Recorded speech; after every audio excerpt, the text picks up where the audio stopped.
What if I told you that the thing your grandmother used to peel off before boiling corn is now being turned into scarves, soft enough to wrap around a newborn baby? It sounds impossible. It sounds like a factory tour from a sci-fi film. But right now, in quiet processing plants scattered across corn-growing regions of the world, that husk you throw in the trash without a second thought is being reborn as fabric. And once you see how it happens, you will never look at a corn cob the same way again. Let's start with the scale of what we are wasting. Corn is not just a food crop, it is the second largest agricultural crop grown on the planet, trailing only wheat in terms of global cultivation. Every single ear of corn wears a natural coat, a papery green sheath made of overlapping layers that protect the kernels while they grow. That coat is the husk. And when the corn is harvested, husked and shipped off to feed people and livestock, the husk itself is peeled away and discarded almost everywhere on Earth, every single day, at an almost unimaginable scale.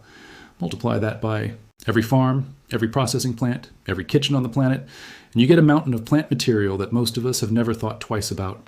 For most of human history, that mountain simply became waste. Some of it was burned in open fields, sending smoke and particulate pollution into the air. Some of it was left to rot in piles, releasing methane as it decomposed. A tiny fraction found its way into animal feed or rough handicrafts like woven baskets and mats. But the overwhelming majority of it did nothing. It sat there, taking up space, contributing to environmental problems, while industries elsewhere spent enormous amounts of energy and water growing cotton or manufacturing synthetic fibers from petroleum. Here is the twist nobody expected. Scientists and textile engineers eventually asked a very simple question. If corn husk is basically a plant fiber, and plant fibers are what we already use to make cotton, linen, and hemp fabric, why are we throwing this one away? So they looked closer, and what they found inside the humble husk shocked even the researchers themselves. Underneath that papery green exterior, corn husk is built almost entirely out of cellulose, the same natural polymer that gives cotton its strength and structure. In fact, corn husk fiber contains an extraordinarily high percentage of cellulose, somewhere in the range of 80% or more, which puts it in the same league as some of the finest natural fibers used in the textile industry. It also contains a relatively small amount of lignin, the stiff, woody compound that makes plant material rigid and difficult to soften. Less lignin means the fiber is easier to break down into something soft and workable without needing the harsh industrial processes required for tougher plant materials like wood pulp. There's something else remarkable buried in the science. When researchers compared corn husk fiber to other natural textiles, they discovered its properties sit almost perfectly between cotton and linen. It has a similar drape and hand feel to cotton, but it carries some of the crispness and strength associated with linen. It even outperforms cotton in one surprising category: moisture absorption. Corn husk fiber can hold onto more moisture than cotton fibers can, which means fabric made from it has the potential to feel cooler and more breathable against the skin, especially in hot and humid climates. If you have ever worn a shirt on a summer day and felt it cling uncomfortably with sweat, you can start to understand why textile engineers got excited about a fiber that handles moisture differently. So how do you actually get from a rough, papery husk to something you would want to wear? The transformation happens in stages, and none of them require the kind of extreme resource-heavy processing that has made conventional textile manufacturing so environmentally damaging. The journey begins the moment the husk is separated from the corn during harvesting and processing. Instead of ending up in a landfill or a burn pile, the husks are collected and transported to a facility built specifically to handle this raw plant material. At this stage, the husk looks nothing like fabric. It is dry, brittle in places, uneven, and tangled with silk strands and bits of stalk. Workers and machines sort through it, removing debris, dirt, and anything that isn't usable husk fiber, because the quality of the final fabric depends heavily on how clean the starting material is. Once sorted, the husks move into what textile engineers call retting. This is one of the oldest tricks in the natural fiber world, used for centuries to break down flax into linen and hemp into rope. Retting essentially uses moisture and sometimes mild chemical treatment to loosen the bonds holding the plant's tough outer layers together. There are a few different ways to do this. One method relies purely on water, soaking the husks until natural microbial activity slowly breaks down the pectin and other binding materials holding the fiber bundles together. This water-based method has the advantage of requiring no harsh chemicals at all, making it one of the gentlest ways to process a natural fiber. Another method speeds things up using a mild alkaline solution, essentially a controlled bath, that softens the husk at a warm but not extreme temperature, cutting the processing time down dramatically while still avoiding the aggressive chemical cocktails used in synthetic textile production. Either way, the goal is the same: strip away the protective coating and binding compounds so that what remains is the raw fiber itself, not the whole husk. After retting, the husks are noticeably softer, more pliable, and starting to separate along their natural fiber lines. But they are still far from being spinnable thread. This is where mechanical separation comes in.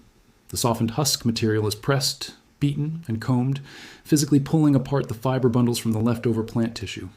Machines with rollers and combing teeth work through the material, much like how raw cotton bolls are processed before spinning, gradually isolating long, thin strands of usable fiber from the pulp and residue around them. What emerges from this stage looks surprisingly similar to raw flax or jute fiber, pale, slightly coarse strands with a natural sheen, nothing like the stiff green husk it started as. At this point, quality control becomes critical. Not every strand of extracted fiber is equal. Some batches come out finer and more uniform, ideal for soft goods like scarves and clothing. Others come out coarser and are better suited for heavier textiles like rugs, upholstery, or blended industrial fabrics. Technicians test the fiber for thickness, strength, and elasticity, sorting it into grades much the way cotton or wool is graded before it ever reaches a spinning mill. The next transformation is spinning, the process that turns loose fiber into continuous thread. This step is where corn husk fiber reveals one of its most interesting quirks. On its own, it tends to be a bit coarser and less flexible than cotton, which can make it slightly trickier to spin into a fine, tightly twisted yarn. To solve this, many facilities blend corn husk fiber with other natural fibers, most commonly cotton, though some blends incorporate other cellulosic fibers as well.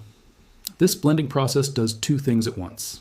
It smooths out the texture, making the final yarn softer and more comfortable against skin, and it boosts the tensile strength, since pure corn husk fiber, while impressively strong for a plant byproduct, doesn't always hold up to the same mechanical stress as fibers bred and refined over centuries specifically for spinning, like cotton.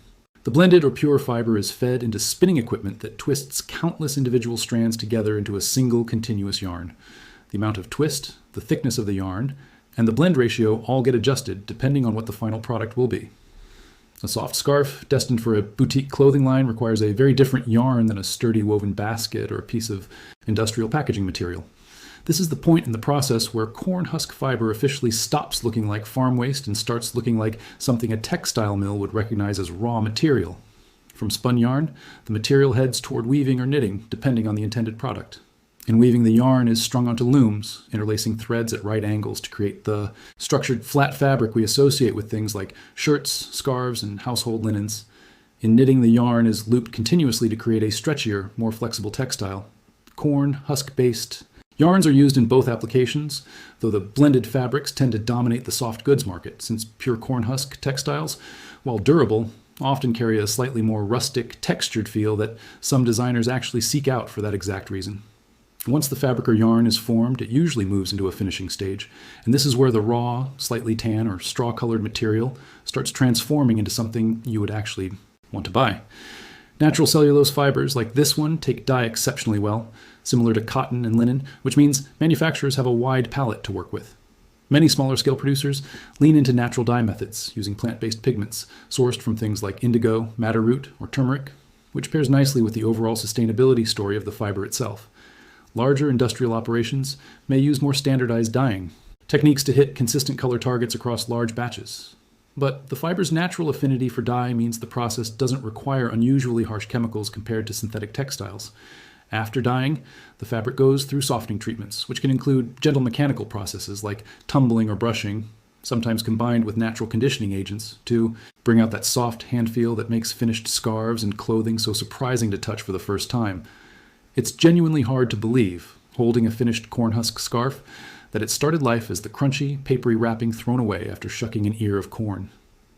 Beyond softness, there's a bigger reason this material has captured so much attention from sustainability-focused designers and manufacturers.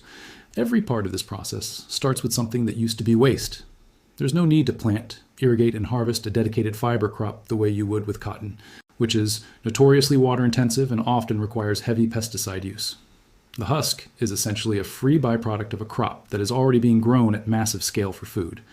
That means turning it into fabric adds value to the existing corn supply chain instead of requiring new land, new water resources, or new chemical inputs dedicated purely to fiber production. There's also the disposal side of the equation. Traditional handling of corn husk waste, whether it's left to rot in open piles or burned in fields, contributes to environmental problems ranging from methane emissions to air pollution from smoke and particulates. Redirecting even a portion of that waste stream into textile production doesn't just create a useful product, it actively reduces two forms of pollution that would have otherwise happened anyway, and when the fabric eventually reaches the end of its useful life. Being made from natural cellulose fiber, it biodegrades far more readily than synthetic textiles made from petroleum-based materials like polyester, which can persist in landfills or oceans for decades. It's worth pausing here to picture what a working facility actually looks like, because it isn't the sterile, ultra-modern factory floor you might imagine when you hear the word textile plant. Many of the operations working with corn husk fiber today are closer to hybrid spaces, part agricultural processing site, part traditional weaving workshop. Trucks arrive loaded with husk collected from nearby corn processors, sometimes still carrying the faint smell of the field. Workers spread it out to dry evenly before it enters the retting tanks, because moisture content has to be just right before treatment begins. Too wet, and the fiber can start to degrade unevenly. Too dry, and the retting process takes far longer to soften the material properly.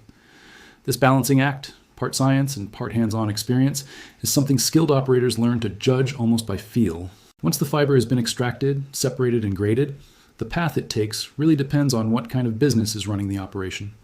Larger facilities with industrial spinning equipment can process fiber at genuine scale, producing yarn by the ton for use in blended fabrics sold to clothing manufacturers. Smaller, artisan-focused operations often take a slower, more deliberate approach, hand-spinning smaller batches of fiber and working closely with local weavers who specialize in techniques passed down through generations.